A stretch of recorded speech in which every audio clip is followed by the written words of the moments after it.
All right, guys, again, welcome back to my YouTube channel. This is Coach Simpson, coming from Searcy, Arkansas now. And this week, we're talking about situational football. So yesterday, we talked about red zone, different areas you can attack in the red zone. Today, we're going to talk about the other large situation that usually wins and loses games. You know that because they put that statistic at the bottom of the screen when you're watching the game. That's third down or fourth down plays on. Those are the kind of the biggest downs of the game. No way around it. And so first you need to practice these.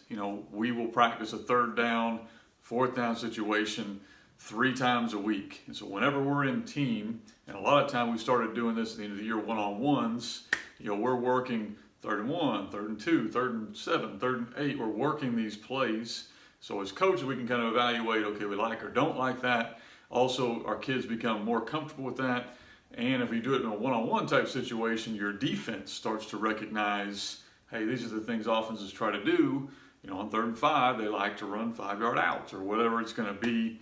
And so it's great to practice this. Don't just put it in a game and know as a coaching staff what you want to do, but you need to make sure that your kids know what to do and that you are practicing this.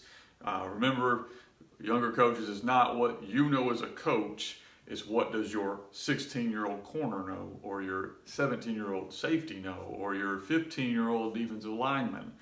Those are those 3rd and 4s, that kid jump offside. You see it every week. Something you got to rep, something you got to work. So here's the situations inside of third down that we want to look at. Obviously, we're looking at yardage. So long yardage for us will be about 7 or 8 plus. 7 or 8 plus. We kind of define as 3rd and long, and we look at what does the defense do. A lot of times you'll play a team where it's 3rd down and they're bringing something. Something's coming at you, especially when they know you probably are going to throw it. Don't have to, but you're probably going to throw it on 3rd and long.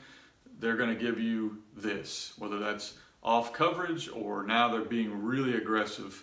Usually the team will have a personality that you can kind of figure out. So as you're building your plays, you can build off of that, understanding what you're trying to do.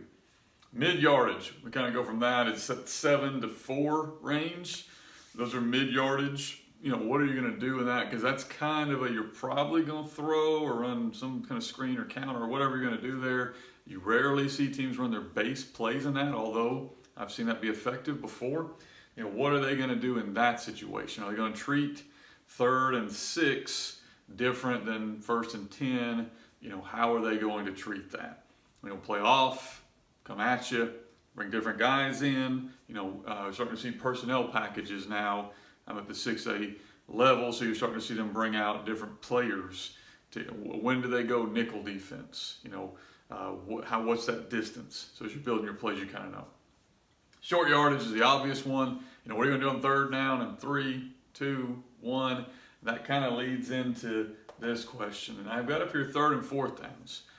First thing I think you need to do as a coach and a coaching staff is come up with where's kind of our go for it area. Where on the field are we going to probably go for it if we don't get it?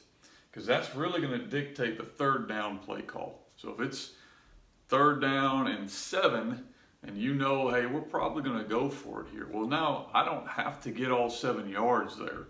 There's nothing wrong with trying to get all 7 yards there, but you're going to go for it. That might be a great time to run a base play and pick up 5. And now you're at 4th and 2, okay? But when you're not going to go for it, well, then that's going to change things. You also need to talk to your kids about the difference in 3rd down and 4th down, especially your quarterback.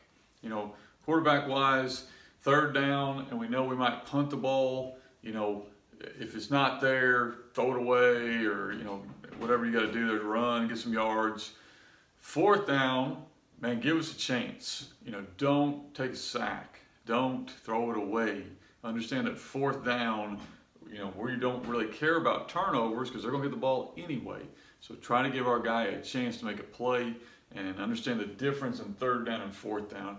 Offensively and defensively, understand the difference in those of what's probably going to come. Like you're probably on 4th down, not going to see a team throw short of the sticks unless it's some design screen, because you got to get the 1st down. All right. So have a chart of kind of when you're going to go for it, which which will help you on third down calls as well. And then you always want to chart, what coverage, what blitz, what personnel packages. And that kind of goes with usually the yardage. When are they changing personnels? When are they changing fronts? When are they changing coverages? And so that will dictate a lot of times what you have in your kind of playbook that you can pull from to run. The third downs are huge, and you flip this on its head on the other side of the ball. If you're a defensive coach, you need to figure out what that guy offensively is trying to do. Think of what I just said and just reverse it.